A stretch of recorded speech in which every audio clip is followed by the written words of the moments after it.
I'm going to talk tonight a little bit about President Obama's Health Care Act that's been enacted. I'm going to give you a few facts and some things for you to take away from this tonight that might be of interest to you in making your decision as to whether you choose to support this. First of all, despite what they say, this program will hurt the middle class and seniors, maybe seniors more than anything. One, there's going to be more taxes, estimated 500-some billion of new or increased taxes. There's actually 21 new taxes in the law that's going to be enacted. There will be loss of existing coverage, despite what we hear, because employers are going to find that in many cases it's cheaper to pay the fine than to carry the coverage. Some of the Cadillac plans, or some plans that are offered by employers, are in the range of $6,000 per employee.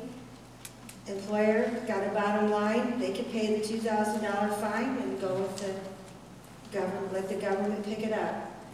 So trust me, and especially in a weak economy, a lot of them are probably going to go that route. And so you may not be able to keep your coverage. The premiums are going to go up despite what you hear. The health care costs are going to continue to rise. More government control, I'm going to get into that more in a minute, about how it's going to be a little bit more intrusive. And finally, at least half of the recipients of Medicare Advantage are doomed to lose their coverage, because what they want to do is that's privately insured in conjunction with Medicare. They want to move you out of that onto the government plan. So if you have Medicare Advantage, there's probably a good chance that at least half of us in here are going to lose that program in a couple years. This is all sourced, by the way, from the Heritage Foundation, and as near as I can tell, I've gone to great pains to verify everything I tell you. The biggest thing I see, though, is that seniors may be denied coverage. There's something that really scares me a lot, and that's something that's called the Independent Payment Advisory Board. It's an acronym is IPAB. What you should know about this is, first of all, what will be created is a board consisting of 15 unelected government experts whose stated purpose is to restrain Medicare spending. Now, I think that's a good idea, because I think there's probably a lot of waste in Medicare. And if that was truly all they did, it might be a good idea.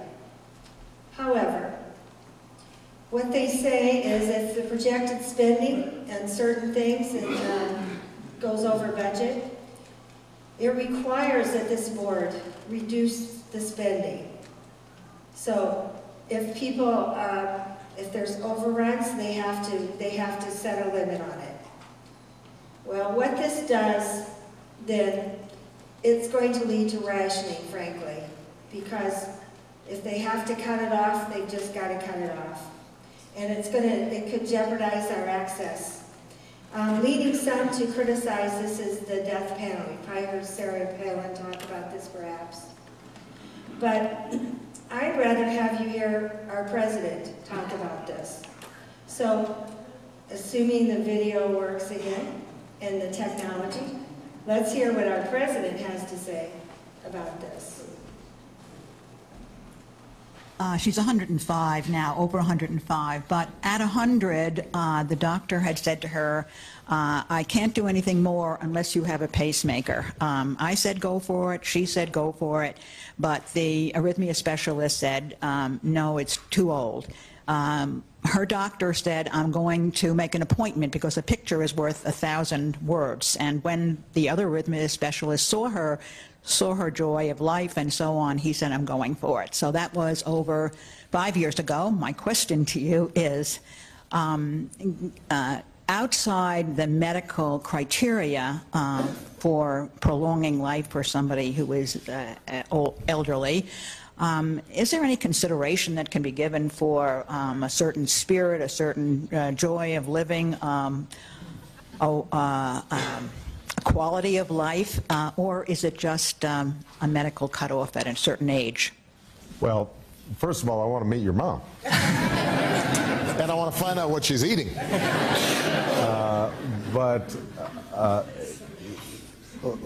Look, the first thing for all of us to understand is that we actually have some choices to make about how we want to deal with our own end-of-life care. And that's one of the things I think that we can all promote. And this is not a big government program. This is something that each of us individually can do, is to draft and sign a living will so that we're very clear with our doctors about how we want to approach the end of life. I don't think that we can make judgments based on people's spirit. That'd be a pretty subjective decision to be making. I think we have to have rules that say that we are going to provide good quality care for all people. But the money may not have been there for her pacemaker or for your grandmother's hip replacement. Well, and that's absolutely true. And end-of-life care is one of the most difficult sets of decisions that we're going to have to make. I don't want bureaucracies making those decisions, but understand that those decisions are already being made in one way or another. If they're not being made under Medicare and Medicaid, they're being made by private insurers. We don't always make those decisions explicitly. We often make those decisions by just letting people run out of money or making the deductibles so high or the out-of-pocket expenses so onerous that they just can't afford the care. And all we're suggesting, and we're not going to solve every difficult problem in terms of end-of-life care. A lot of that is going to have to be we as a culture and as a society starting to make better decisions within our own families and for ourselves. But what we can do is make sure that at least some of the waste that exists in the system that's not making anybody's mom better, that is loading up on additional tests or additional drugs that the evidence shows is not necessarily going to improve care, that at least we can let doctors know and your mom know that, you know what, maybe this isn't going to help. Maybe you're better off not having the surgery, but taking the painkiller.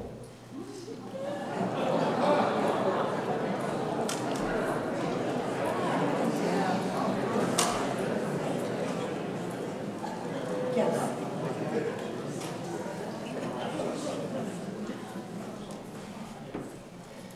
Well, that's what we're talking about in terms of rationing.